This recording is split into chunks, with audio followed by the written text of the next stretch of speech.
আলাইকুম, সবাই কেমন আছেন? তো সারা জীবন সবাই আমার ইন্টারভিউ নিচ্ছে, আজকে আমি ভাইয়ার থেকে কিছু কথা জিজ্ঞেস করব এবং আমার মনে হলো যে এগুলো জিজ্ঞেস করা উচিত। আসসালামু আলাইকুম, কেমন আছেন? ওয়ালাইকুম আসসালাম, আলহামদুলিল্লাহ খুব ভালো আছি। তোমার সাথে এখানে এসে দেখা হলো, আরো ভালো লাগতেছে। Thank you.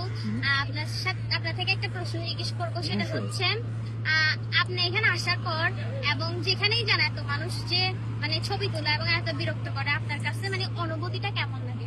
আমার অনুভূতি হচ্ছে, আমার সাথে যখন কেউ ছবি তোলে আমার মোটেও বিরক্ত লাগে না। এটা একটা বড় ব্যাপার, বিকজ আমার কাছে মনে হয় যে এই বিষয়টার জন্য কাজ করছি, যাদের জন্য কাজ করি তারা যদি আমার সাথে ছবি তোলে তাহলে আমি বেশি কৃতজ্ঞ অনুভব করি যে আসলে আমি তো তাদের জন্য করছি, তারা আমাকে চিনছে, জানছে বা আমাকে ওরকম ভাবে পছন্দ করছে। আর আরেকটা বিষয় আমার কাছে ভালো লাগছে, সেটা হচ্ছে কাজল আমাকে চেনে।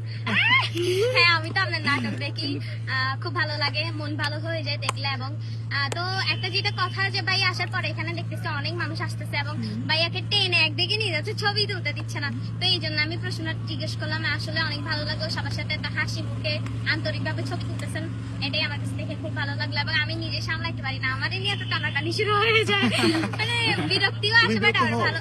আমি মাঝে মাঝে বিরক্ত হই, মানে বিরক্ত হওয়ার মতো যদি মানুষ কেউ কথা বলে তখন বিরক্ত হই। এমনিতে আমি সবসময় হ্যাপি থাকার চেষ্টা করি, সবার সাথে হাসি খুশি থাকার চেষ্টা করি। থ্যাংক ইউ সো মাচ ভাইয়া আমার কাছে আসার জন্য। এবং আমি জানি না কতটুকু আপনাদেরকে খুশি করতে পারলাম। এখন আমি খুশি হইনি, তুমি আমাকে এখন ছবি তুলে দাও নাই। তো থ্যাংক ইউ সো মাচ, ভিডিওটা করলাম। তো সবাই ভালো থাকবেন।